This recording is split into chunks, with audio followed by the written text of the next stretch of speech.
A sua Bíblia em Romanos capítulo 10. Romanos capítulo 10.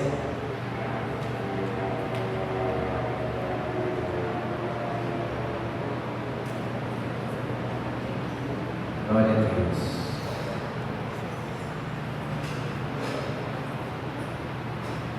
Romanos capítulo 10, versículo 14 e 15.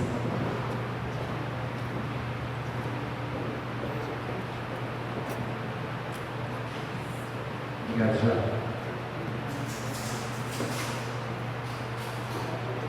Romanos capítulo 10, versículo 14 e 15. Diz assim a palavra de Deus: como, pois, invocarão aquele em quem não creram? E como crerão naquele de quem não ouviram? E como ouvirão se não há quem pregue? E como pregarão se não forem enviados?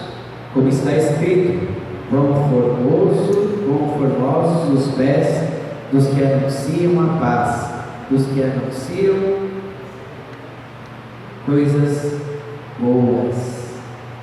Amém? Feche os seus olhos, curva a sua fronte. Pai, em nome de Jesus, quero te agradecer, Senhor, te louvar a Deus mais uma vez pelo teu amor, pela tua graça, por estarmos aqui, Senhor, reunidos para prestarmos a ti culto e adoração. Te pedimos, ó Pai, que o Senhor receba as nossas ofertas, que o Senhor receba a nossa adoração, o nosso louvor, que o Senhor receba, Senhor, o nosso coração, o nosso amor, Senhor, Deus, que o Senhor receba o nosso culto, Pai. Nós, Senhor, estamos aqui porque cremos em Ti, cremos na Tua Palavra, e a Tua Palavra ela foi lida, ela foi declarada, e a Tua Palavra, Senhor, Deus, ó Pai, é manancial na nossa vida, nos nossos ouvidos, no nosso coração. E nós precisamos discernir, de entender, de compreender e de, Senhor, ó Deus, ó Pai, viver segundo a Tua Palavra. Por isso nós estamos aqui e por isso nós queremos, Senhor, mais de Ti. Fala conosco, nós abrimos o nosso coração, abrimos a nossa mente. Fala conosco, ó Pai, nós precisamos de Ti, precisamos ouvir a Tua voz, ó Pai. A nossa alegria é ouvir a Tua voz. Fala conosco, ó Pai. Nós repreendemos, cancelamos, anulamos, desfazemos tudo que não procede de Ti, tudo aquilo que o inimigo tem colocado, Senhor, para, Senhor, ó Deus, ó Pai, roubar, Senhor, o bom proveito da Tua Palavra, para roubar, Senhor, ó Deus, a boa produção que a Tua Palavra faz nos nossos corações. Nós repreendemos agora, em nome de Jesus, toda a incredulidade, toda dúvida, Senhor, ó Deus, todo o desânimo, toda a tristeza, toda a angústia, tudo aquilo que vem, Senhor, para minar, Senhor, a nossa fé e o nosso entendimento da palavra, seja repreendido agora, cancelado, desfeito agora, no santo e poderoso nome de Jesus. Nós queremos mais de Ti. Fala conosco, Espírito Santo. Tu tens liberdade, como já foi cantado aqui, como já foi declarado aqui. Tu tens liberdade. Faz em cada coração aqui. Começa no meu, Espírito Santo.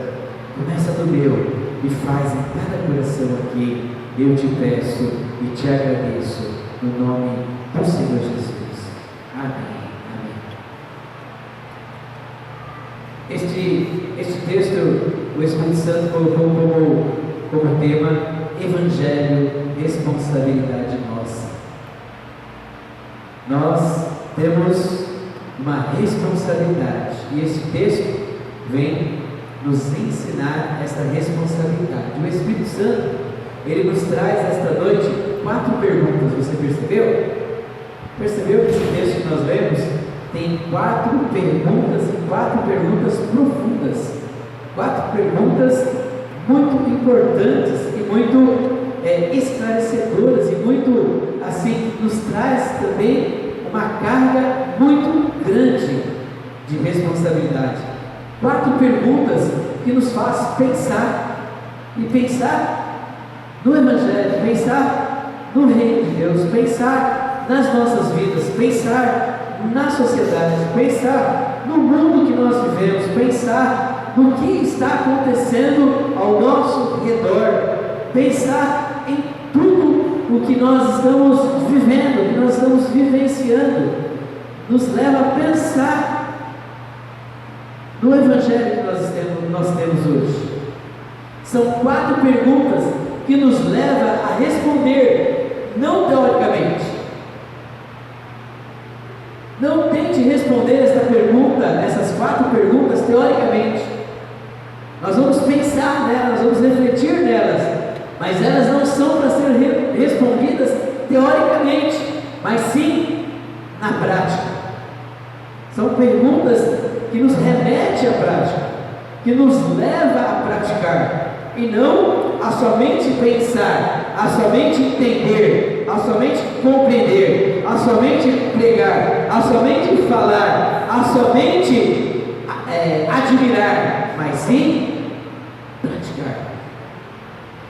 Vamos nesta noite pensar juntos, certo? Pensarmos juntos nessas perguntas. É o que o Espírito Santo quer para mim e para você nesta noite, que nós venhamos a pensar nessas perguntas. A primeira pergunta que nós lemos aí diz: como invocarão aquele que não creram? Como invocarão aquele que não creram? Então, existem pessoas que não creram, existem pessoas que não creem no Evangelho, existem pessoas que não acreditam no Evangelho. E aí nos vem mais uma perguntinha: por que não creem? Quais são os motivos como invocarão aqueles que não creem? Como eles invocarão? Então, quais são os motivos de eles não crerem? Primeiro motivo: rejeitam a Cristo e sua palavra. Então, existem pessoas que rejeitam a Cristo e as suas palavras, logo de cara. Se você for falar do amor de Deus, se você for falar alguma coisa de Deus, eles rejeitam Cristo e a palavra. Eu estava comentando com a Betinha esses dias que lá no SES, onde eu estou trabalhando, uma mulher me chamou de pastor. Ela comentou isso aqui, né, pastor? Eu falei, Uma outra pessoa falou assim para ela: ele é seu pastor? Ela falou: não. Você vai na igreja dele? Não. E ele é seu pastor por acaso? Não. Então por que você chama ele de pastor? Ele foi assim, enfático. Aí ela falou: porque ele é pastor, mas ele não é seu pastor. Não, mas ele é pastor, mas não é seu. Você não vai na igreja dele, então você não tem que chamar ele de pastor. Aí ela olhou para mim: pastor? Eu falei: você que sabe, você pode me chamar como você quiser. Ela falou assim: mas eu posso te chamar de pastor? Eu falei: pode me chamar de pastor, pode me chamar de Deus, de irmão, de amigo, como você quiser me chamar, você pode me chamar, fica tranquilo. Mas a gente logo percebe que existe uma barreira ao Evangelho, não é a minha pessoa, não é ao meu título, não é uma barreira ao Evangelho. Então, não creram. Então, é uma pessoa que não crê. Mas por que não crê? Por que não crê? Porque rejeita Cristo e a sua palavra. O que nós fazemos? Desistimos dessa pessoa? De forma alguma. Insistimos. Como nós insistimos? Vamos lá enfiar Jesus por ela abaixo? Não. Testemunho. Somente mostrando para essa pessoa que Cristo é a melhor coisa da vida. O Evangelho é o melhor que existe no mundo. Então, um dos motivos é rejeitaram Cristo e sua palavra. Outro motivo: não deram importância, achando ser religiosidade. Então, muitos não creem no Evangelho porque acham assim: esse negócio de religião não é para mim. Já ouviu isso? Quanto que eu já não ouvi isso? Esse negócio de religião não é para mim não. Não vem falar não. Eu não quero saber disso aí, isso é coisa da igreja. Um dia um rapaz até falou para mim: você está cantando o hino da igreja? Eu estou sim. Para, por favor. Eu falei para ele assim, claro, sem problema. Te incomoda? Não, é que eu não gosto. Então te incomoda. Ele falou, não me incomoda, mas você pode parar? Gosto, fica tranquilo, não faço mais isso. Então, olha só, nós precisamos entender que tem pessoas que rejeitam Cristo a palavra, mas tem pessoas que elas acham que nós somos religiosos, acham que é coisa de religião, é questão de religião. Então não vão invocar, por quê? É religião, e eu não tenho religião, eu não quero saber, eu sou ateu, não quero saber de religião. Então pode ser esse motivo. Outros não se aprofundaram no assunto. Então tem aquelas pessoas que até entendem, gostam, né? E qualquer coisa, se Deus quiser, graças a Deus, né? Eu costumo dizer que esse é o Deus que não é o nosso Deus, é o Deus que está na boca das pessoas, né? Então todos falam, né? Às vezes vocês falam, bom dia, tudo bem? Graças a Deus. Mas você vai ver essa pessoa, ela passou a noite na balada, passou embriagado, passou às vezes drogado, né? Às vezes brigou com a esposa, bateu na esposa ou apanhou na esposa, né? Às vezes, tantas coisas. Está tudo bem? Graças a Deus. É um Deus que não é o nosso Deus.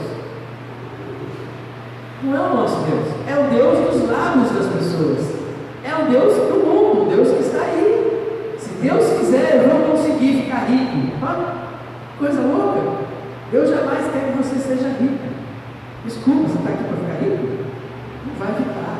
Deus não quer que você fique rico, porque você já é rico. Você é milionário da graça de Deus, você é milionário da presença do Espírito Santo, você é milionário do perdão de Deus, você é milionário. Não queira ser só rico. Agora, finanças, meu irmão, minha irmã, finanças não leva a nada. Não leva a nada. Amém? Leva sim, ó. Olha, quantas pessoas ricas estão enroladas, na verdade? Às vezes com medo de sair de casa. Às vezes sai de casa e faz as atrocidades, né? Quantos jogadores aí, milionários, né? Presos por causa de, nós sabemos aí, né? De algumas coisas erradas que fazem. Então, nós precisamos saber, não se aprofundaram no assunto, não se aprofundaram em Deus, ficaram nesse Deus do superficial, nesse Deus do mundo, graças a Deus. Se Deus quiser. Né? Tem deles que até arriscam, né? Não. Para mim, Deus é em primeiro lugar, mas a gente sabe que não é. A gente sabe que não tem o nosso Deus, o Deus de Abraão, o Deus de Isaac, Deus de Jacó, o Deus criador dos céus e da terra. Não conhece esse Deus, é o Deus dos lábios. É aquilo que Deus falou para quem? Para Isaías: este povo me honra com os lábios, mas o coração está distante de mim. Então, conhecem a Deus, não podem invocar o Deus. Por quê? Porque eles não creem. Por quê? Porque estão não se aprofundaram em Deus, não se aprofundaram em Cristo, na sua salvação. Mas a resposta desta pergunta, a resposta da primeira pergunta, como invocarão aquele que não crê? A resposta dessa pergunta está na segunda pergunta do texto. Vocês perceberam isso? Qual é a segunda pergunta do texto? Como crerão naquele que não ouviram? Se não ouviram, como vão crer? Como vão crer? Mas eles ouviram, todos eles falam de Deus. Se Deus quiser, graças a Deus. Deus é em primeiro lugar. Mas não ouviram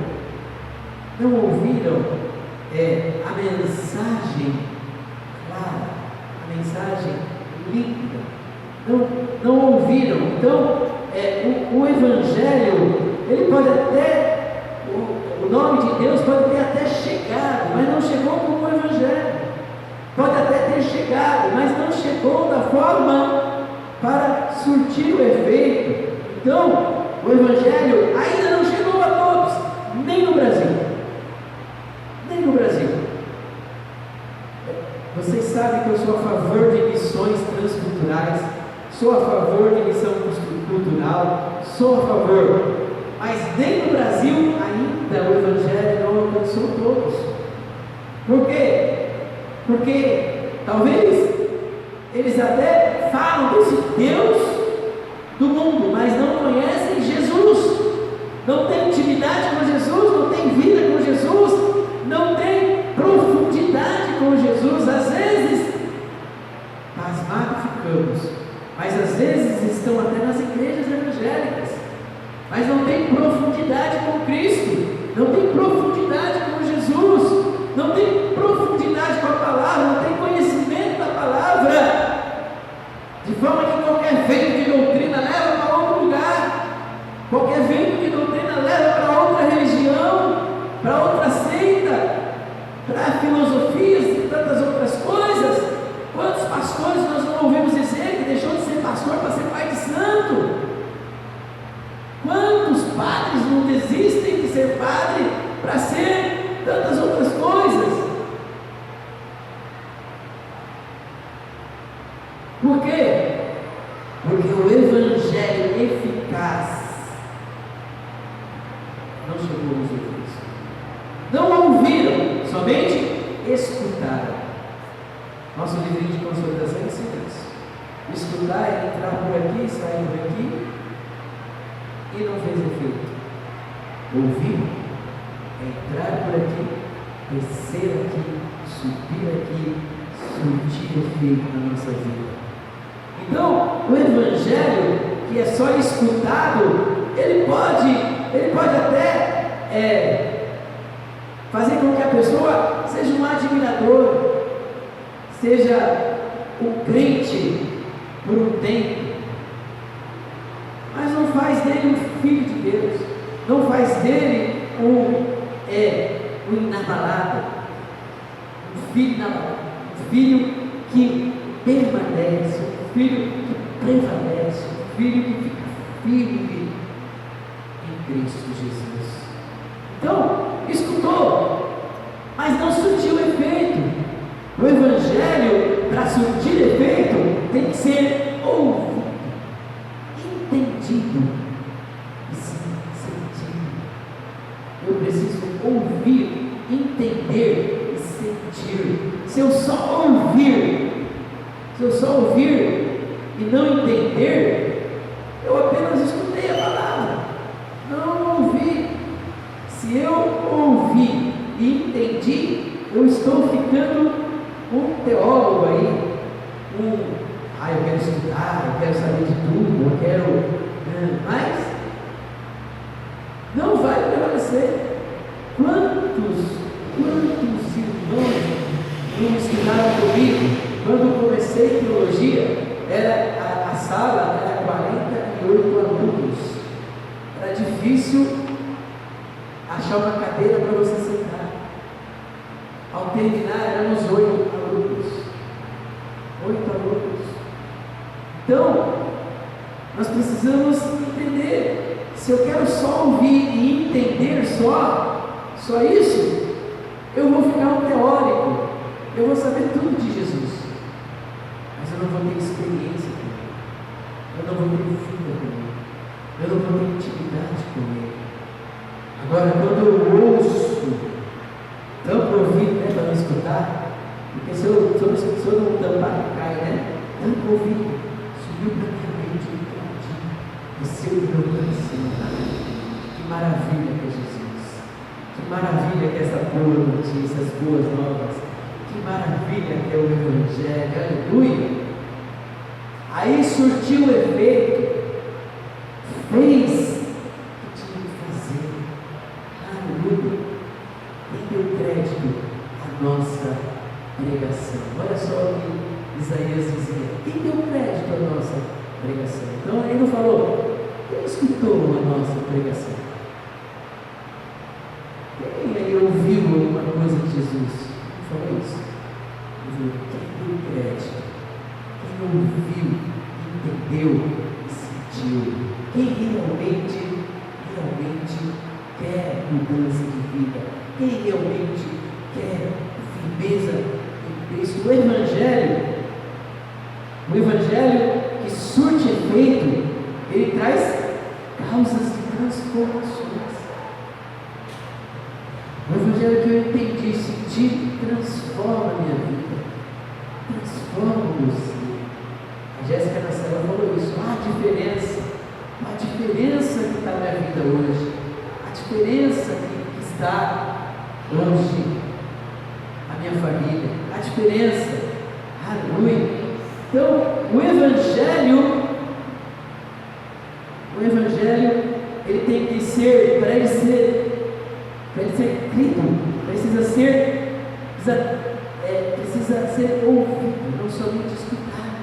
A terceira pergunta que nos faz aí a palavra de Deus: como ouvirão se não há quem pregue? Olha para o seu irmão e fala para ele: aí tem a ver comigo e com você, pode falar, sem medo. Tem a ver comigo e com você agora, hein? Como ouvirão se não há quem pregue?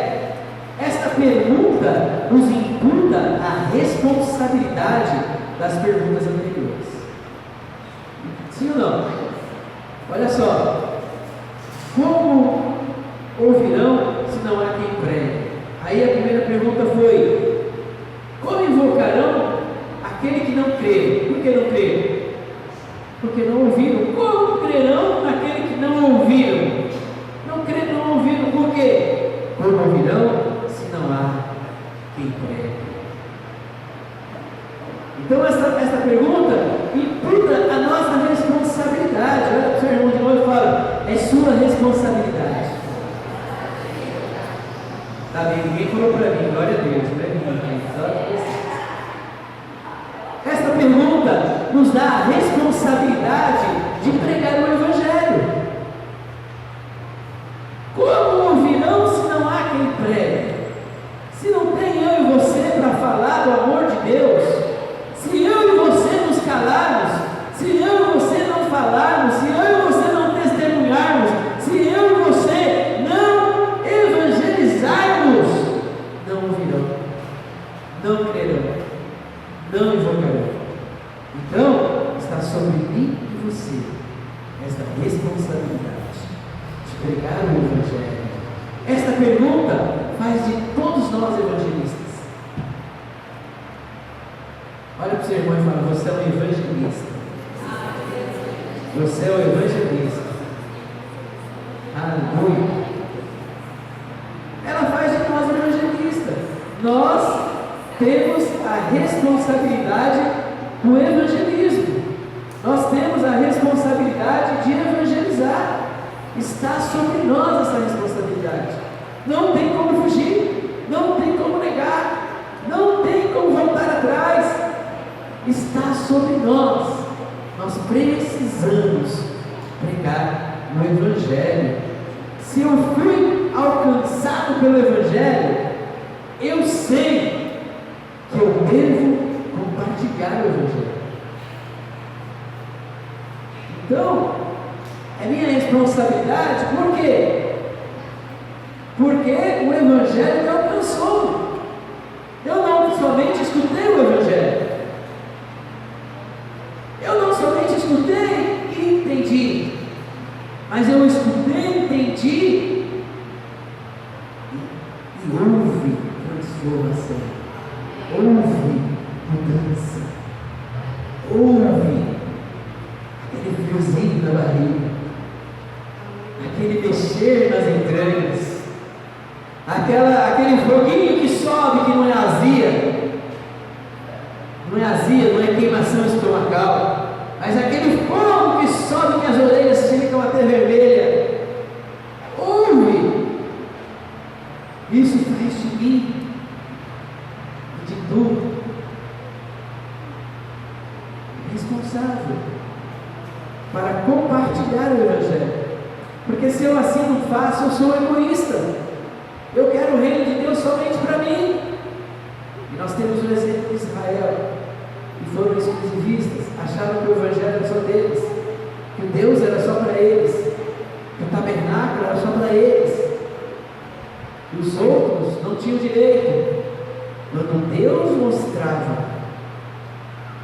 quando Deus ensinava, desde o começo, desde Melquisedeque. Melquisedeque não era judeu, talvez nem vivo era, talvez nem vai saber o que era Melquisedeque, né? Depois a gente sabe lá o que? Ruth, que não era também judia. Quantos outros mais? Nós precisamos entender: se eu fui alcançado pelo Evangelho, eu tenho que compartilhar o Evangelho, eu tenho que levar o Evangelho, eu tenho que pregar as boas novas, eu tenho que ser o quê? Eu tenho que ser um multiplicador do Evangelho. Eu não posso achar que eu sou igreja e o resto está tudo bem, eu sou salvo, os outros que vão para o inferno. Não! Eu tenho que me preocupar com a minha salvação, sim, manter minha salvação, mas também me preocupar com a salvação de uma sociedade que nós estamos vendo aí, caótica, uma sociedade imoral, uma sociedade perdida, uma sociedade transfigurada, que Deus ama, e eu e tu temos que amar também. Se fui alcançado pelo Evangelho, eu tenho que compartilhar o Evangelho. Se o Evangelho foi bom para nós, será bom para todos. Cristo fez bem para você? Cristo fez bem para sua casa? Cristo fez bem para sua família? Sim, Cristo fez bem para você, para sua casa. Faz bem também para o seu vizinho, para o seu parente, para o seu amigo.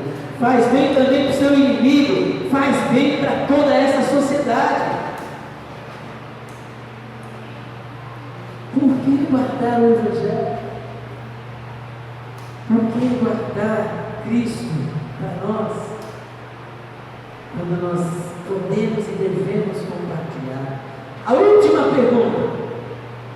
pergunta: como pregarão se não forem enviados?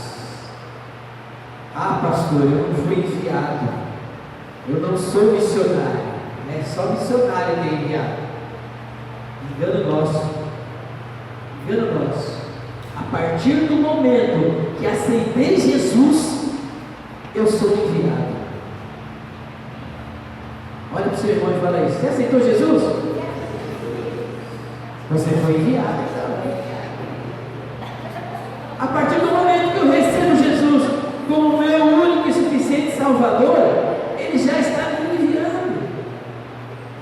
Assim como os apóstolos e discípulos foram enviados para a grande comissão. Você sabe o que é a grande comissão? Mateus 28, 19. O que diz lá? Vamos lá, crente. Ide por todo mundo, pregai o Evangelho a toda criatura. Lucas 24, 46, 48, o que diz lá? E ser-me-eis testemunha, tanto na Galiléia como na Judéia, em todo o mundo. Marcos 16, 15, o que diz lá? Pode ler, o que diz lá? O que diz? Ide por todo o mundo, pregai o Evangelho a toda criatura. João 20, 21, o que diz? Assim como o Pai me enviou, eu também vos envio a vós. Grande comissão era para os apóstolos, para os discípulos, mas está registrado na palavra de Deus. A palavra de Deus é para mim, para você. Se era para eles, é para nós também. Nós também fazemos parte da grande comissão. É minha responsabilidade, é sua responsabilidade, é nossa responsabilidade. No ide do Senhor Jesus, a grande comissão. Você é um ganhador de vidas, você é um ganhador de almas, você é um pescador. Eu não gosto de pescar peixe, mas almas eu gosto. Outro dia lá no César me perguntaram: Você gosta de pescar, pastor? Muito, muito. Se eu pesco em alto mar, pesco em qualquer lugar. Como assim em qualquer lugar? Até na rua, eu falei, principalmente na rua. Aí eles entenderam, só está falando de outra pesca. Eu falei, você que está falando de outra, eu não. Eu falei, só da que eu gosto. E assim a gente vai pregando o Evangelho. É assim que a gente prega, ali. Precisa ser, assim diz o Senhor, você vai para o inferno, se assim está dizendo. Não. Esses dias eles contaram uma história lá. Vou contar uma história. Eu falei assim, olha, essa história parecida com uma que tem na Bíblia. Eles olharam para mim, é verdade. Porque a história da Bíblia, eles ficaram assim, está escrito na Bíblia isso, na Bíblia é isso. Estou pregando o Evangelho. Devagar a gente chega lá, em nome de Jesus. Eu já quero concluir, e a minha conclusão está no final do versículo 15. Vamos ler lá. Versículo 15 do capítulo 10, que diz assim, como pregarão se não forem enviados? Como está escrito, Paulo está dizendo, está escrito, Paulo está falando, Então Paulo conhecia a Bíblia, como está escrito, quão formosos os pés dos que anunciam a paz, dos que anunciam coisas boas. Olha mais uma vez para o seu irmão e fala, que pezinho lindo você tem. Só o Joel, o nome do nosso bicho é, eu sei. Que pezinho lindo você tem. Eu quero concluir com final. Eu quero fazer um paralelo, olha só. Porque Paulo, ele usou as palavras de Isaías, o Espírito Santo registrou as palavras de Isaías, no capítulo 52, versículo 7. Isaías falou isso daí. Quão formosos são os pés nos montes dos que anunciam as boas novas. Paulo, ele cita o que Isaías falou, ele só não fala uma palavra. Percebeu? Qual é a palavra? Isaías fala, quão formosos são os pés nos montes daqueles que anunciam o Evangelho. Paulo fala, quão formosos são os pés dos que anunciam o Evangelho. Ele não fala os montes. Por quê? Porque Isaías, ele estava profetizando das notícias que vinham de Jerusalém nos cativos de Babilônia. Então, ia vir notícias dos cativos de Jerusalém para os cativos de Babilônia.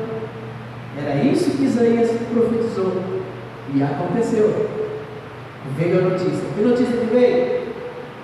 A notícia está tudo destruído, está tudo acabado, está tudo quebrado. Notícia boa?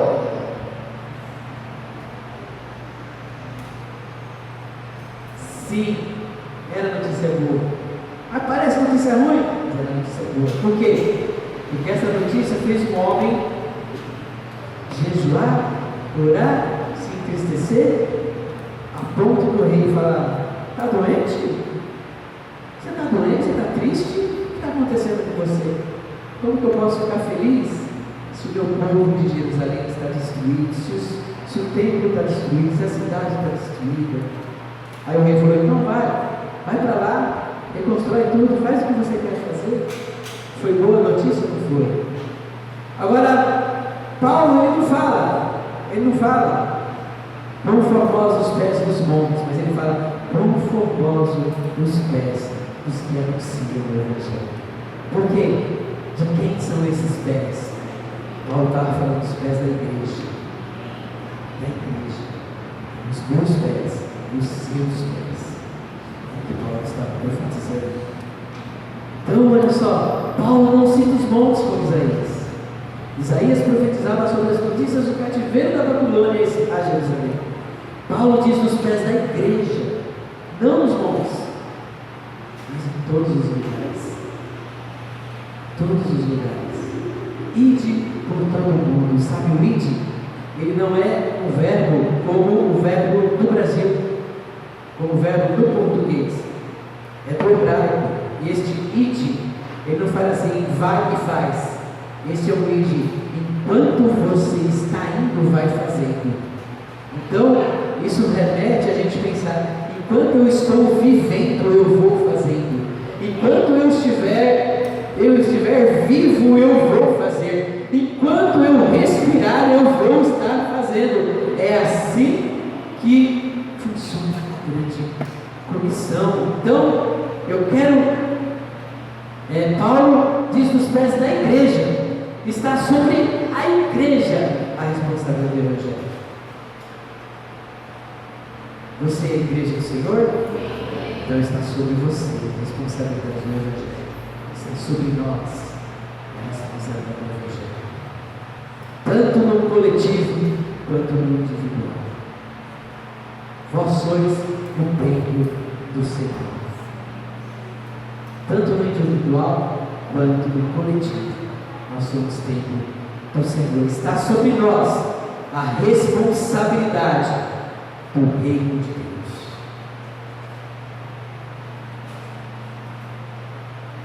Estava sobre Noé a responsabilidade. Ele construiu a arca. Estava sobre Abraão a responsabilidade. O que ele fez? Ele deixou sua parentela, sua nação. Sabe o que é deixar a sua parentela, a sua nação? Às vezes a gente pensa, isso era da casa do pai. Na época, era deixar tudo que ele já conhecia como mundo, tudo que ele conhecia como vida, tudo que ele conhecia era idolatria. O pai dele era construtor de ídolos, de estátuas, de amuletos. Ele tinha que deixar tudo isso, largar tudo isso, fonte de vida, fonte de cultura, tudo, ele deixou tudo. Mas ele fez. Moisés, estava sobre ele a responsabilidade de tirar o povo do Egito. Ele tirou. Estava sobre os profetas a responsabilidade de profetizar o arrependimento, de profetizar a vinda do reino, de profetizar o reino de Deus. Estava sobre Cristo a responsabilidade de salvar o mundo.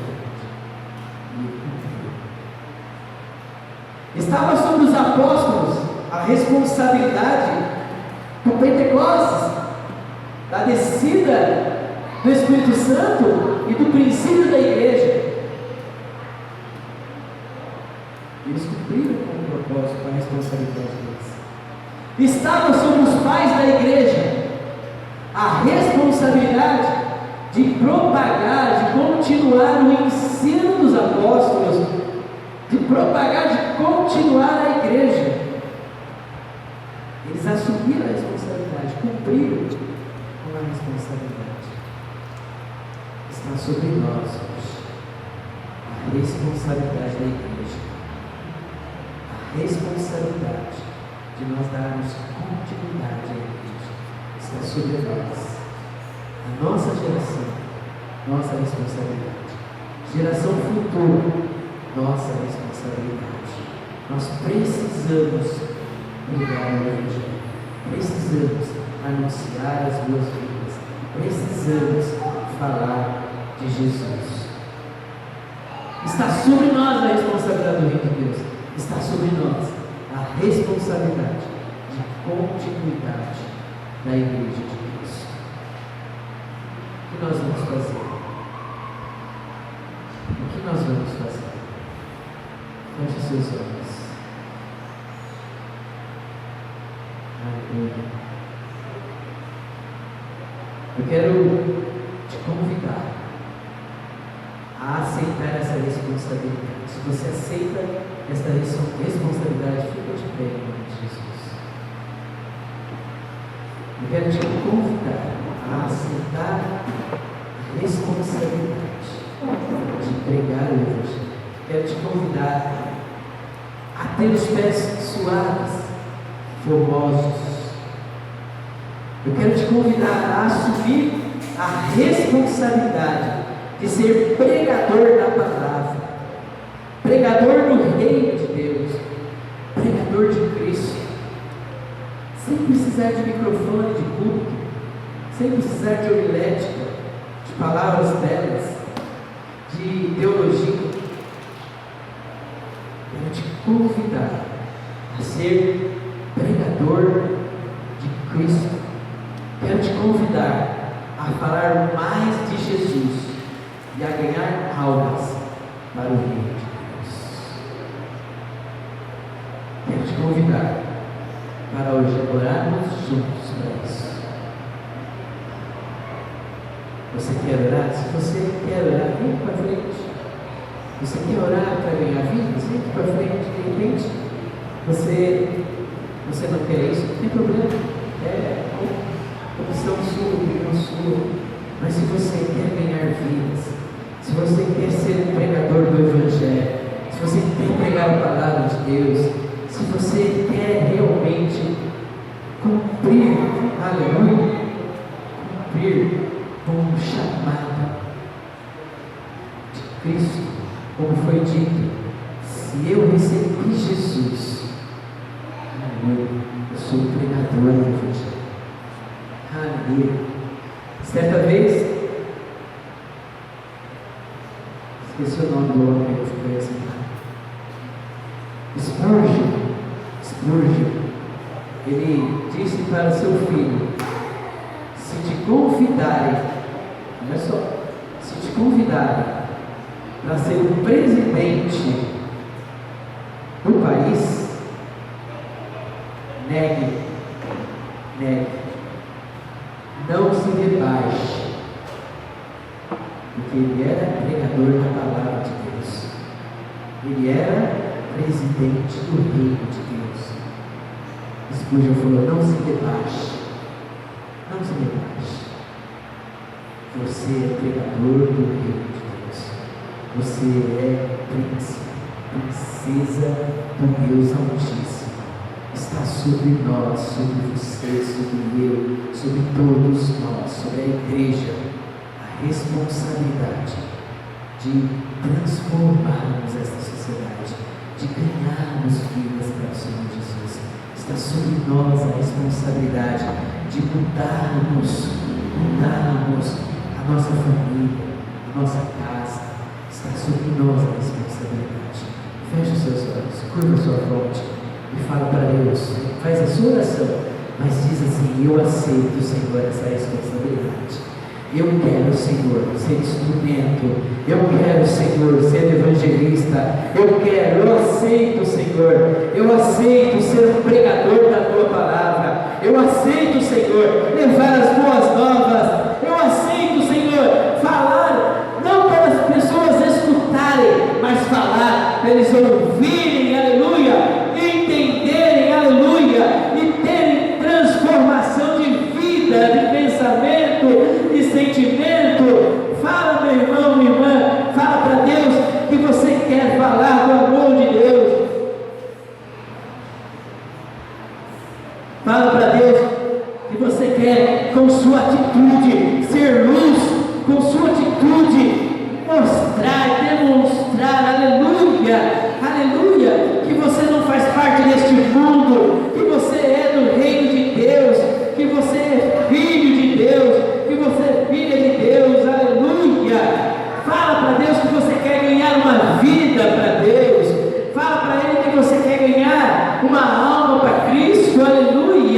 Fala para Ele te capacitar, te fortalecer, fala para Ele tirar tua timidez, tua vergonha, que você possa falar abertamente e que vidas possam se achegar pela tua palavra, pelo teu testemunho, pela tua vida, que vidas possam, aleluia, se achegar, que vidas possam voltar para o Evangelho, que vidas possam se arrepender, que vidas possam verdadeiramente entender que não é religiosidade, que não é questão de ser religioso, mas é uma questão de ter vida, vida eterna e vida em abundância. Aleluia, Pai, em nome do Senhor Jesus, em nome Senhor, ó Deus, capacita-nos, Pai, capacita-nos, Pai, capacita-nos a ganhar vidas, capacita-nos a ganharmos almas, capacita-nos, Senhor, a fazer discípulos, Senhor, capacita-nos, Senhor, a levar as boas novas, a levar o seu Evangelho, capacita-nos, Senhor, a pregar Jesus. Senhor, se Cristo foi bom para mim, Ele é bom para minha família, Ele é bom para os meus vizinhos, Ele é bom, Senhor, ó Deus, para toda esta sociedade. Por isso, Senhor, nós queremos, Senhor, pregar o Evangelho, nós queremos pregar as boas novas, nós queremos falar do seu amor, nós queremos ser, Senhor, vasos usados, cheios da tua unção, cheios da tua palavra, cheios da tua capacitação, cheios da tua presença e do teu fogo, do teu poder e da tua glória. Por isso, Deus, em nome do Senhor Jesus, dá-nos uma vida, Senhor, dá-nos uma vida, Senhor, dá-nos uma vida para levarmos, Senhor, ó Deus, o teu reino, para levarmos, Senhor, a tua palavra, Pai. Nós te pedimos, Senhor, eu levanto as minhas mãos para os meus irmãos e abençoo, Senhor, ó Deus, e profetizo, Pai, que ainda esta semana, aleluia, ainda esta semana, Senhor, eles vão ganhar uma vida, eles vão falar do teu amor, eles vão pregar o teu Evangelho, eles vão ser usados, ó Pai, ainda esta semana, Senhor, ó Deus, o Evangelho, Senhor, que surte efeitos, vai, Senhor, ó Deus, vai ser na vida dos meus irmãos, ó Pai, para a glória do seu santo nome, papai, em nome do Senhor Jesus. Amém.